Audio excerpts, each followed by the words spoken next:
Hi guys, welcome to financial diet YouTube channel. మనం ఒక few days నుంచి న్యూస్లో వింటూ ఉన్నాం కాంట్ మ్యూచువల్ ఫండ్లో స్కామ్ జరిగిందని చెప్పి. అండ్ దానివల్ల దాంట్లో ఇన్వెస్ట్ చేసిన ఇన్వెస్టర్లు అయితే ఎగ్జిట్ అయిపోతూ ఉన్నారు. అసలు ఈ స్కామ్ ఏంటి, దాని గురించి డీటెయిల్గా ఈ వీడియోలో మాట్లాడుతున్నాం. అండ్ వీడియో స్టార్ట్ చేసే ముందు కింద ఛానల్ నేమ్ పక్కన సబ్స్క్రైబ్ బటన్ ఉంటుంది, దాన్ని అయితే క్లిక్ చేయండి ఇలాంటి మోర్ ఫైనాన్షియల్ కంటెంట్ కోసం.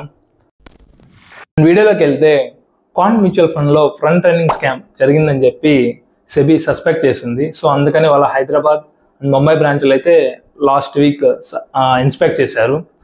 ఇక్కడ బేసిక్ లాంగ్వేజ్లో ఏంటంటే, అసలు ఈ ఫ్రంట్ రన్నింగ్ అంటే ఆ కంపెనీలో వర్క్ చేసిన ఎంప్లాయీస్ ఉంటారు కదా, అంటే కాంట్ మ్యూచువల్ ఫండ్లో వర్క్ చేసే ఎంప్లాయీస్.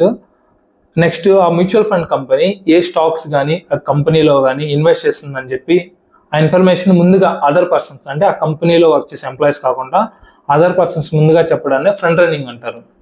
ఇలా చేయడం అయితే సెబీ పరంగా ఇల్లీగల్. ఇక్కడ మీకు ఒక డౌట్ రావచ్చు, ఓకే చెప్పడం వల్ల ప్రాబ్లం ఏంటని చెప్పి. సపోజ్ నేను ఆ కంపెనీలో ఎంప్లాయ్ అనుకోండి. సో నేను నెక్స్ట్ నాకు తెలుసు ఆ కంపెనీ పలానా స్టాక్లో ఒక 100 CR కానీ 200 CR కానీ ఇన్వెస్ట్ చేస్తుందని చెప్పి నాకు తెలుసు. నేనేం చేశాను, మా ఫ్రెండ్స్కి కానీ నా రిలేటివ్స్ కానీ అండ్ ఏదైనా బ్రోకరేజ్ వాళ్ళు ముందుగా ఇన్ఫర్మేషన్ ఇచ్చాను. వాళ్ళు ఏం చేస్తారంటే వాళ్ళ పర్సనల్ డిమాట్ అకౌంట్లో ఆ స్టాక్స్ని లో ప్రైస్ ఉన్నప్పుడైతే కొంటారు. సో ఇన్వెస్ట్ చేసే ముందు వీళ్ళు కొంటారు. ఆఫ్టర్ ఈ మ్యూచువల్ ఫండ్ కంపెనీ ఏం చేస్తుంది, ఒక 100 CR 200 CR బల్క్గా ఇన్వెస్ట్ చేస్తారు. జనరల్గా ఎవ్రీ 3 months 4 months తర్వాత వీళ్ళైతే జనరల్గా స్టాక్స్ మారుస్తూ దాంట్లో అయితే ఇన్వెస్ట్ చేస్తారు. సో ఇన్వెస్ట్ చేయడం వల్ల ఏమవుతుంది, వాళ్ళు ముందుగా లో ప్రైస్లో కొని ఉంటారు. ఎవరు, నా రిలేటివ్స్ కానీ ఫ్రెండ్స్ కానీ బ్రోకరేజ్ వాళ్ళు. సో వీళ్ళు ఇన్వెస్ట్ చేసిన తర్వాత ఆటోమేటిక్గా ప్రైస్ అనేది ఇంక్రీజ్ అవుతుంది. సో హై ప్రైస్కి వెళ్ళినాక ఆటోమేటిక్గా వీళ్ళు సెల్ చేస్తారు. సో వీళ్ళు ప్రాఫిట్స్ అయితే బుక్ చేసుకుంటారు. దీన్నే ఫ్రంట్ రన్నింగ్ అంటారు. ఇలా చేయడం అయితే సెబీ పరంగా చాలా ఇల్లీగల్. ఫస్ట్ టైం ఇండియాలో జరగడం అంటే కాదు. అలా రీసెంట్ డేస్లో యాక్సిస్ మ్యూచువల్ ఫండ్ హౌస్, ఇదైతే చాలా మందికి ఐడియా ఉంటుంది. దీంట్లో అయితే సెబీ చాలా మంది మీద యాక్షన్ కూడా తీసుకుంది.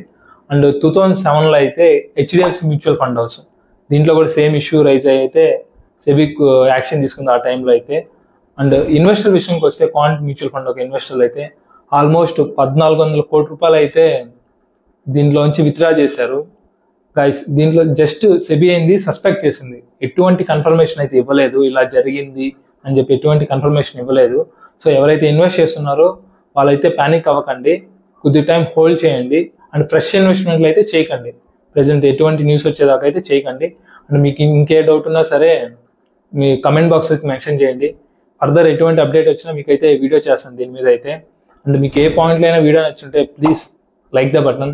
అండ్ ఈ ఫండ్ హౌస్లో మీ ఫ్రెండ్స్ ఎవరైనా ఇన్వెస్ట్ చేస్తుంటే వాళ్ళకైతే ఈ వీడియో షేర్ చేయండి. అండ్ ఇలాంటి మోర్ ఫైనాన్షియల్ కంటెంట్ కోసం కింద సబ్స్క్రైబ్ బటన్ క్లిక్ చేయండి గైస్. Thank you.